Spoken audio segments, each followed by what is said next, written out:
What's the deal, world? I know it's not Wednesday, but I'm going to hit you with something real quick. One thing that I don't like to say hate, because I try and get past that or whatever. But if you know me, you know what I dislike the most in my life right now. It's probably one thing that people might dislike the most in their life right now or whatever. And that's my job. But what is amazing to me is some of the people that I meet through my job or whatever, some of the people who can see the hunger, the drive, and the starvation in you just by meeting you for one time, talking to you for maybe 15 minutes or whatever, and they see the same fire in your eye that you see yourself when you look in the mirror. But of course it's always different when somebody else sees it and then they tell you what they see or whatever. But I always get clients or whatever that either are in desperate need, or I get a client that has been on the path that I'm trying to get on, or has kind of fell off the path or whatever the case may be. So I got a guy in here, man, a real good guy, telling me about his business, and he just, it's almost an inspirational type thing. He can already tell, first thing he said was, man, I don't even know what you're doing in here. It seemed like you should be an entrepreneur or something. And it was funny to me because he was like, man, you should be writing checks. And, so I told him about my barbecue business or whatever and everything that I've been trying to get going and everything. And he was like, oh, man, you need to make sure you stay on that. You need to make sure you do that. And, it's small things like that that are kickstarters, that are refreshers, that are it'll jumpstart the drive that you may feel like is starting to lack a little bit, slow down, or whatever the case may be. But when you meet people like that, and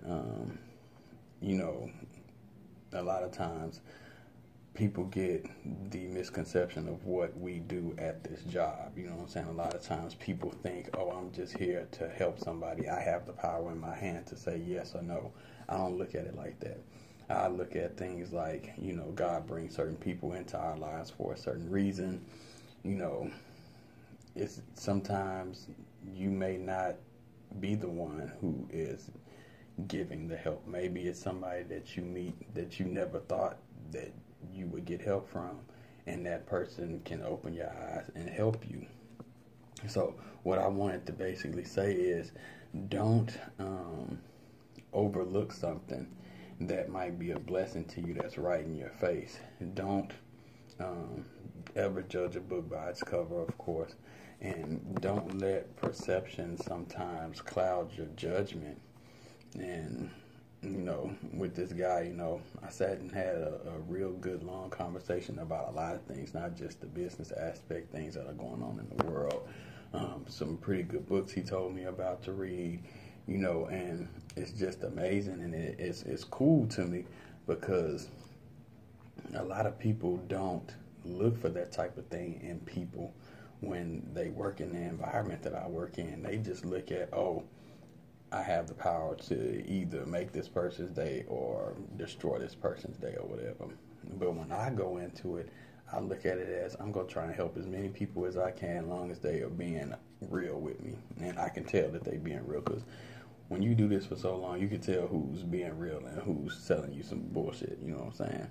But it's just amazing how you can meet a total stranger and they can pick up on something inside of you that is inside of you, but a complete stranger that you've never met before in your life can pick something up on you and be like, hey, I can tell that God's in you, or hey, I can tell that you have the drive to do this, or hey, you should be, I don't even see how you're doing this. You seem like you the type of person that should be writing checks, or putting your own destiny in your own hands and walking down the path, making everything for yourself happen instead of depending on somebody else to make things happen.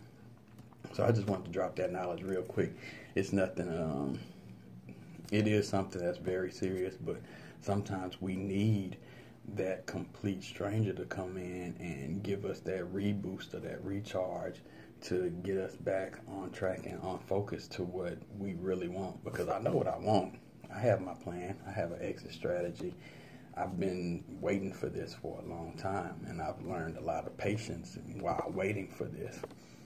But it's amazing when it's almost there. And I remember when I used to talk to God about this before, and sometimes I felt like God wasn't listening to me or he didn't hear me. But now, even at an everyday basis, because when I have to come to work, I have to hype myself up.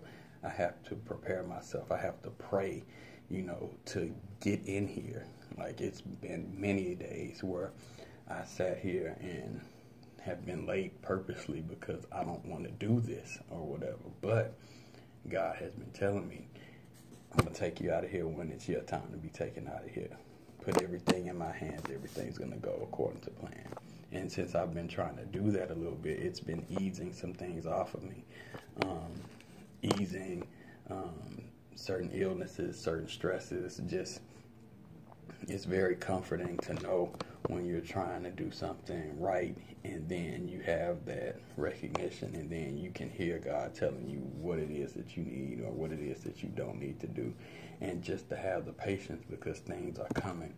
So I guess this message today is, if you have something that you're working for and you know that you're supposed to be doing it, you feel it in your gut, you feel it in your heart, you feel it in your soul, that I know that I'm destined for greater things. I know I'm supposed to do something that it is extremely more meaningful than what I'm doing right now.